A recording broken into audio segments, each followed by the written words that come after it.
The Tampa Bay Lightning traveled to Carolina to start their preparations for opening day early due to the hurricane. So it's a good time to preview the Lightning season a little bit on today's episode of Locked On Lightning.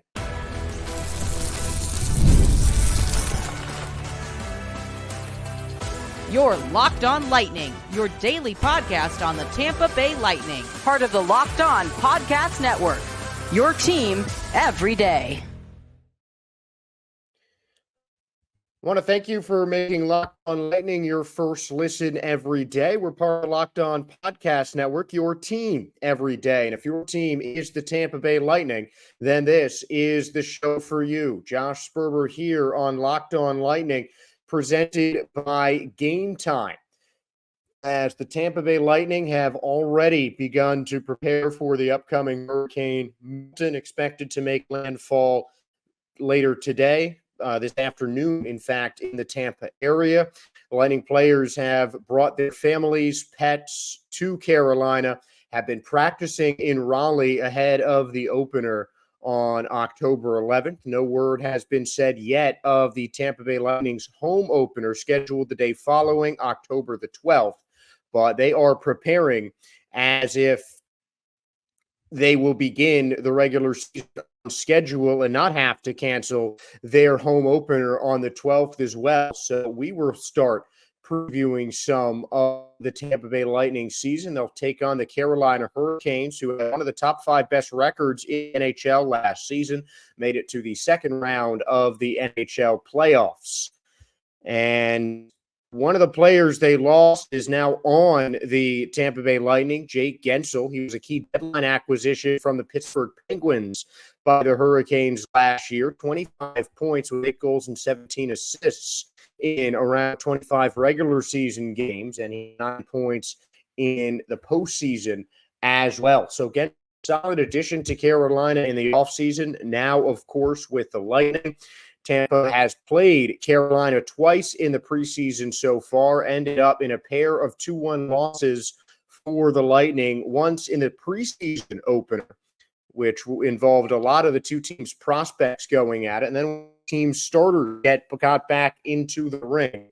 The Lightning fell on an overtime loss after a third period equalizer that tied the game up at 1 and finished the preseason on what ended up being 2 consecutive overtime losses, with their preseason finale being canceled. Now, the Lightning last year finished about 20 points, 15 points behind the Carolina Hurricanes in the standings. So points-wise, I mean, just looking at the teams that they were last year, the Lightning, I don't want to say they're outmatched, but Carolina definitely has momentum of a really solid 2023 and 24 season coming under their belt. They do have a really solid offensive roster, and they've already seen the Lightning a couple times in preseason. Tampa being on the road a bit longer than many teams would normally be before a home game could be advantageous to Carolina as well, just being on a little bit of rest. But honestly, some of the guys were interviewed and held a short press conference after practice. A couple of those, including Ryan McDonough, the assistant captain, and the head coach, John Cooper, as well. Any of the players that were asked about the Hurricane were really just, trying to stay focused on the game, trying to stay focused on hockey, trying not to think about the potential devastation that could be coming to the Tampa Bay area. And I think that they're trying to keep their focus on the ice. But what I do think the Hurricane does give them something to play for. It's like the Saints in that first season winning the Super Bowl after Hurricane Katrina in their first season back with New Orleans, back in the Superdome back in 2009. That kind of comes to mind. Hopefully it's not that bad in the Tampa area.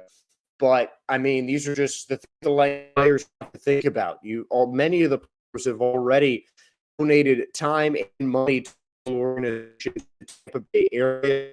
It's something that we've talked about. I think it's just a thing that the organization is doing already, being active in relief efforts from Helene and, preparing for more as they get ready to potentially have another hurricane make landfall in the Tampa Bay area. But I think what it does for the players is that it gives a team that hasn't played a lot of time together, it gives them something to unite about. It gives them kind of a common backing. They've got the people of Tampa that they are really going to play for this year, because there's already been a ton of devastation from Hurricane Helene, and it could potentially get worse when Milton makes landfall. So the Lightning have a bit extra to play for, at least at the start of the season, and it's something that could be a recurring theme in the back of the team's mind as the season goes on, just playing for the Tampa community, recovering from back-to-back strong hurricanes hitting the area. So that could be something that the Lightning use kind of as fuel in their fire as they begin to start the season. Connor Geekie is expected to be on the opening day roster. Luke Glendening is now done with his practice restrictions, removed the red jersey the other day, and is practicing in full with the Lightning in Raleigh currently. He's another guy that was spoken to after practice and just seems itching to get back on the ice, get his conditioning back up, and get ready to go. I expect to see Glendening be, the energy veteran presence on a young Tampa Bay third or fourth line. He'll probably be the fourth line center again, Will Glendening, and could be moving up to third with Geekie potentially going to that fourth line center, trying to, just ease him into a bigger role as Geekie will inevitably take for the Tampa Bay Lightning. Michael Eisman is hoping to return in October, but he is an injury non-roster player now at the start of the season. So the Lightning are ready numerically for that opening day roster. And I mean, this season,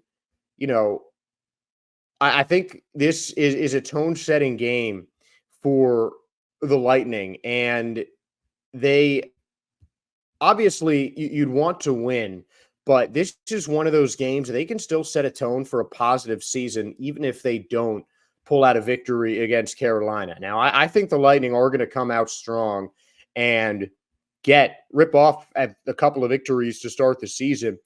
And I think it's because they just have, such a great bond. I mean, it really seems like the team unity and the team chemistry has been off the charts. And I mean, they're a young team. They're an unproven team. They're a team that has been, essentially written off by a whole lot of people with the departure of Steven Stamkos, many not thinking they can equal some of their recent success, as they've already been one of the best NHL teams of the decade, starting it off with a couple of Stanley Cup championships to begin the 2020s.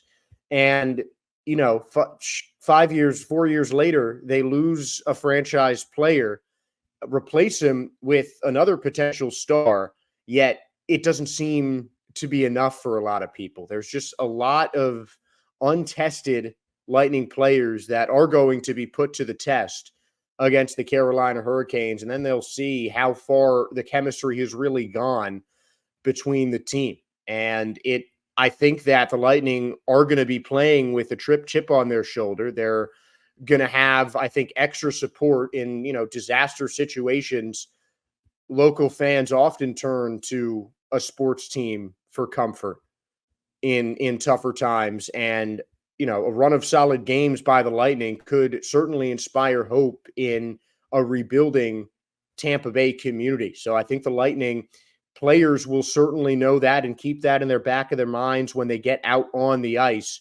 But again, more importantly, it's the fact that this is such a young team, and these are guys that have not really been scouted that thoroughly in a lot of ways, and they haven't been seen on NHL ice going up against the Hurricanes or any other one of these NHL teams. So I mean, in some ways, you really don't know what to expect for the Tampa Bay Lightning. I mean, you'd hope that they continue to play a really solid, fast brand of offensive hockey with solid defense, with defenders coming up to assist in the power play and have one of the top power plays in the NHL. That's what you would hope to happen for the Lightning, but there are just so many question marks with the amount of roster turnover that comes for this team in the offseason. So I really think the Lightning are going to give everything that they can tomorrow when they just try and come out of the gates absolutely firing against the Carolina Hurricanes.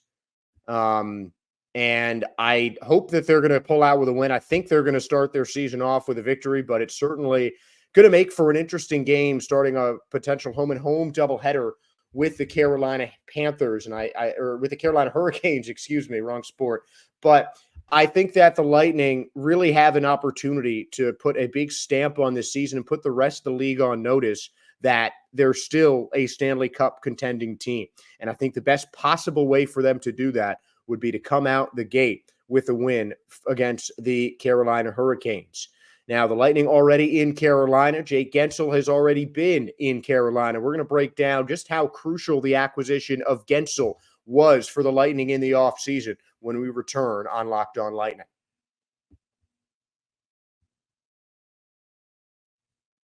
One of my favorite things to do is go to live events, and the best place to find tickets for live sporting events is on Gametime. Gametime has a new feature called Gametime Picks that makes getting tickets for your favorite live events even easier than it already is on the Gametime app. Gametime Picks filters out the fluff to show you only the best deals on great seats, so you don't have to waste time searching through thousands of tickets. It's a really easy app to use, and you can see the view of your seat on your phone when you're looking at the tickets. Really clear kind of 3D rendering of the stadium that gets you to see just exactly what seat, what view that you're buying when you get tickets on Gametime. And you can take the guesswork out of buying tickets on Gametime if you download the Gametime app, make an account, and use the code LOCKEDONNHL. That is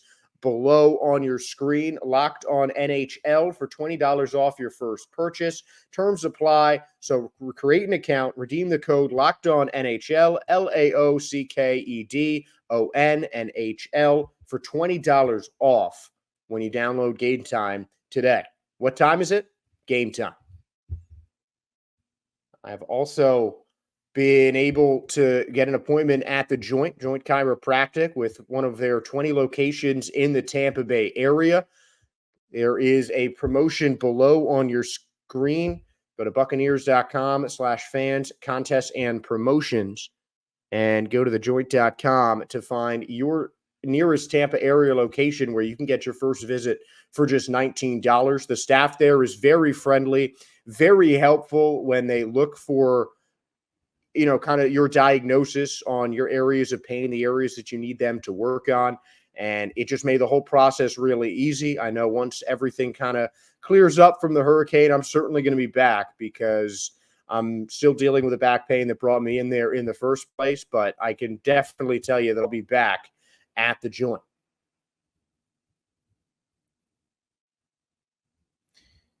Back here on Locked On Lightning, Josh Sperber, as we're still talking about the upcoming season for the Tampa Bay Lightning, starting on Thursday against the Carolina Hurricanes. A big acquisition was with the Carolina Hurricanes, a third-round draft pick traded for Jake Guentzel, a deadline acquisition for the Hurricanes that helped their playoff push. He became a big part of the Canes' offense in the second half of the season and was an impact player on their playoff team as well. And now Guentzel is going up against his former team in maybe the biggest role he's ever had in his NHL career. He was a tertiary complementary piece on a legendary Panthers line that included himself, Sidney Crosby, and Evgeny Malkin. And then with the Hurricanes, he was not the primary goal scorer. And even with Braden Point on the Lightning roster, he could be targeted to be that number one guy. Putting Guentzel on this Lightning roster essentially kind of has him in the role that Steven Stamkos played on the team last season. He can play center. He'll likely be in the left wing spot where Stammer has played for most of his NHL career with the Tampa Bay Lightning. And it is really a make or break season, I think, for Jake Guentzel. He's in his prime. He's just around 30 years old. And this is really the first time where he is a number one or a number two option on a team's offense. And he has the chance to contribute in the power play, taking, the deadly role of Stamkos, who is referred to by Jeff Halpern as one of the best power play shooters ever, if not the best power play goal scorer ever in the NHL, not just on the Lightning.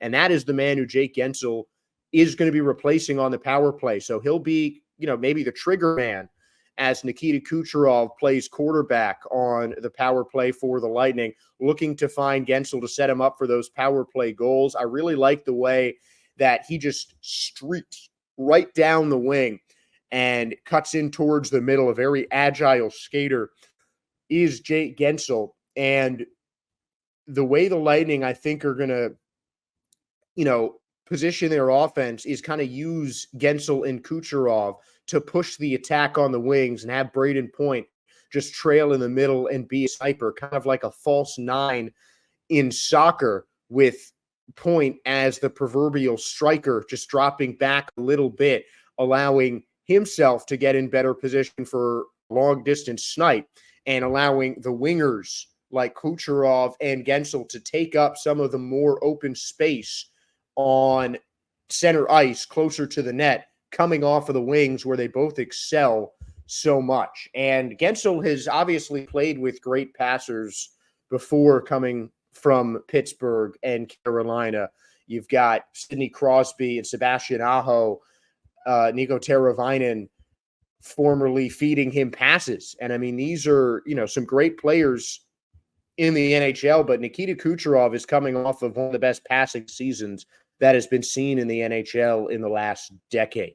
And he is going to be the point guard, the quarterback, as it were, that is going to be setting Guentzel up for some moves off of the wing. And this has the potential for Jake to turn into, a star turn of a season for him. He was ranked as number 50, according to NHL.com, of the top 50 players in the NHL.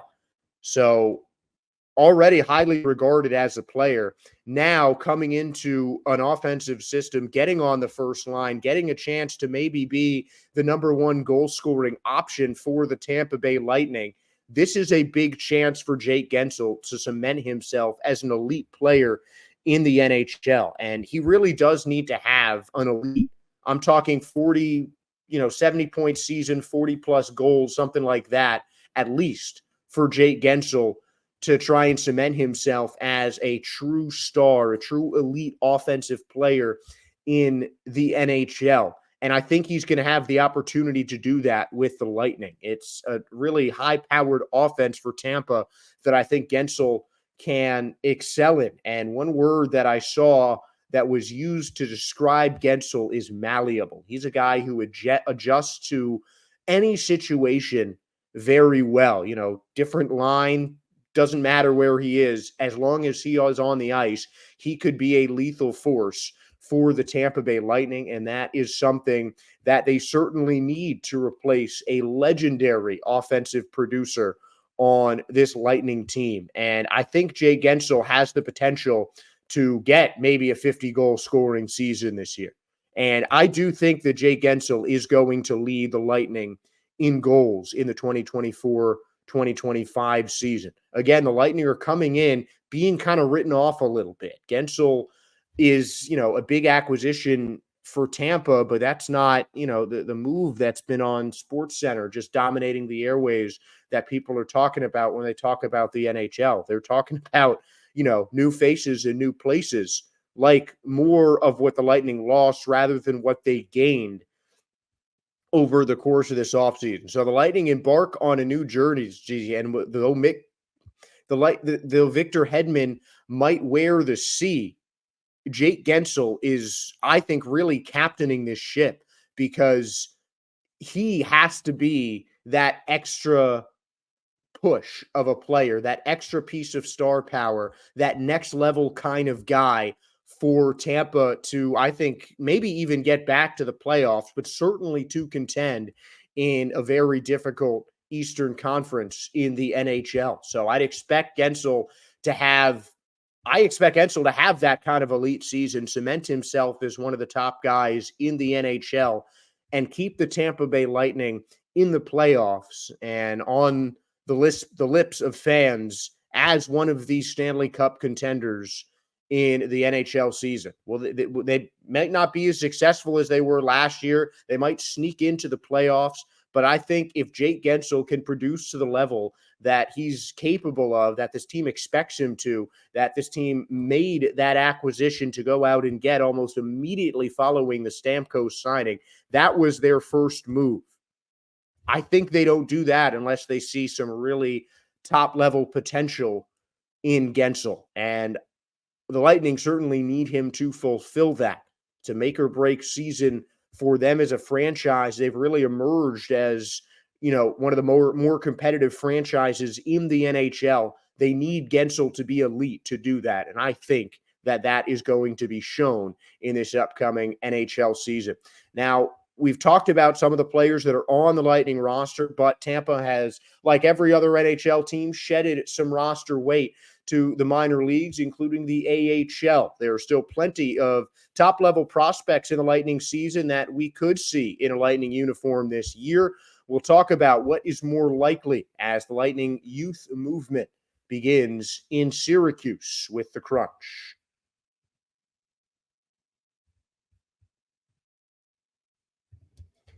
You guys can start the season with a big return on FanDuel, America's #1 sportsbook. So when you get a hunch in the middle of the game, you can check out the latest stats, view live play-by-play, and so much more on the same page where you place your bet. So get started with $200 in bonus bets guaranteed when you place your first $5 bet. It's a great deal, and that is FanDuel.com.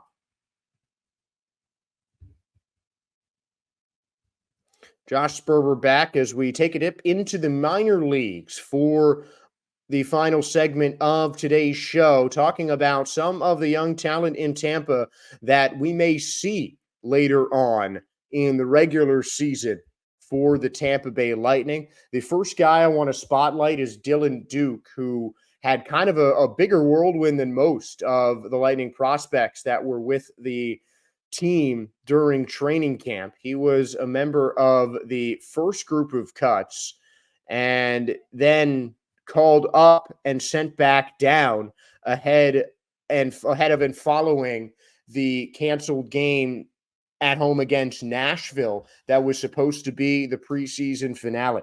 And Dylan Duke, to me, was one of the most impressive prospects skating for the Lightning during preseason. And I believe that there is going to be space for him on the Lightning roster at some point, whether it is, an unfortunate situation with some kind of injury where it ends up as someone being traded. I mean, he's definitely got potential to be an NHL player, really quick skater, solid stick handling ability with a good shot. His passing is certainly his key point. A bit undersized is Duke, but he's just a guy who has a nose for a puck, and he's someone that I'd like to see get another chance with the Tampa Bay Lightning. Right now, they've got a pretty veteran-laden team, some younger guys and some players who've only been in the league for a couple of years at a time. So there still could be chances and some roster turnover to bring guys like Dylan Duke back into the league. Lucas Vakovsky is someone that I mentioned when the first round of cuts came that I was pretty surprised by. I expected him to, maybe start on that fourth line for Tampa, but he's someone who I think gets a look this season. Anytime you trade a player for a player, doesn't matter if it's, a draft pick who just kind of hasn't panned out, as it was the case in the Lucas Vakovsky deal.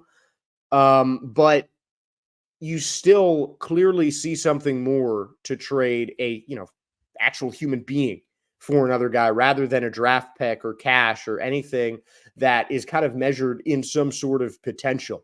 So to me, that shows that the Lightning thinks Vakovsky just needs a little push in the AHL. And I think they're going to try and get the most out of him and try and get him up to the Lightning roster at the start of the season at some point. Maxim Groshev is someone that I've talked about as being very high on. He didn't survive the first level of training camp reductions, or sorry, the second level. He survived the first level. He's someone that I'd like to see. He's maybe like a late season guy, still younger, but he has just been exceptional for the Lightning in training camp over the last 2 seasons.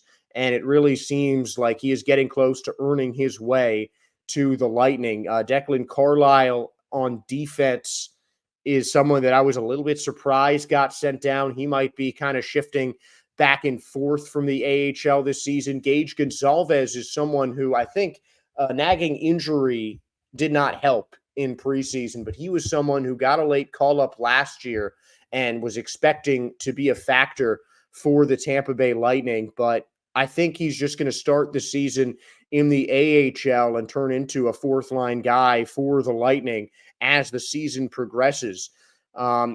He was someone that really seemed to be ready to, get himself on a line, but just not enough from him in the preseason with some of the injury. Nico Huhtinen is someone else that is already ranked as a top 5 Lightning prospect after they signed him in the offseason.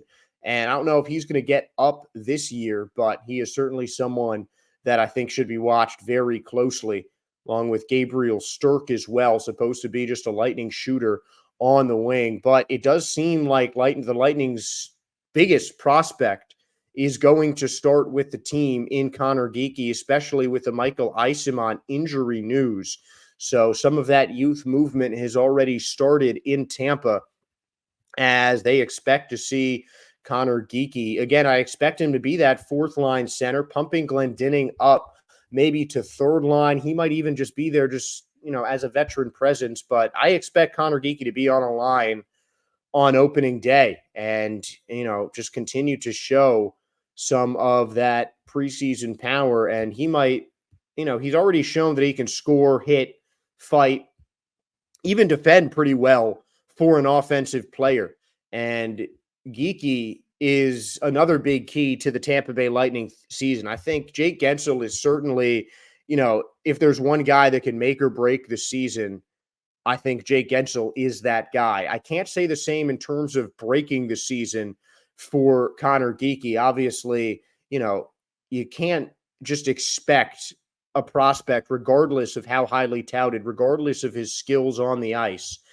You can't just expect someone to immediately come in there and be an absolute star. But against both prospects and, regular competition in the NHL, Connor Geekie excelled for Tampa Bay in the preseason. I don't see a reason that he can do that on the NHL level. And again, I don't think he, is someone who can break the Lightning season. He's not someone that, a rough adjustment to NHL hockey would be such an overwhelming negative in terms of sinking the Lightning's hopes for a season. But he has an incredibly high ceiling to the Lightning's, contending hopes, because if Connor Geekie turns into that blue chip prospect that he is considered to be, if he turns into that breakout star that the Lightning coaches and front office can see him transforming into already in his first season, starting out of the gate with the Tampa Bay Lightning, they will be a force to be reckoned with, because it is just going to add so much more depth to the Lightning team. And Connor Geekie, a guy who aims to be another great two-way forward, may have gotten himself on the opening day roster, but now it's his time to prove himself. There are plenty of Lightning prospects who got sent down to the AHL to get some more reps to prove themselves in the minor leagues. Connor Geekie gets the chance that not a lot of top prospects do, the chance to prove himself on the biggest stage in the NHL. And that is a storyline that we will continue to watch throughout this season and as we get closer to the start of NHL hockey. The NHL season starts soon. Today's episode will end now. So I want to thank you all for tuning in to Locked On Lightning and making it your first listen today. Now for your second listen, find Locked On Fantasy Hockey With the NHL season right around the corner, you can become a fantasy hockey expert and get the edge over your league mates with daily tips from Steal and Flip. Find Locked On Fantasy Hockey on YouTube or wherever you listen to your podcasts. Thank you all once again for tuning in to Locked On Lightning. I'm Josh Sperber. And for those of you that are staying in the Tampa Bay area, even if you have evacuated, I hope your stuff is safe if you was evacuated. I hope your stuff stays safe if you have stayed. And of course, I hope all of you in the Tampa area watching this stay safe during what could be a very difficult storm in the area. Be safe and go Bolts.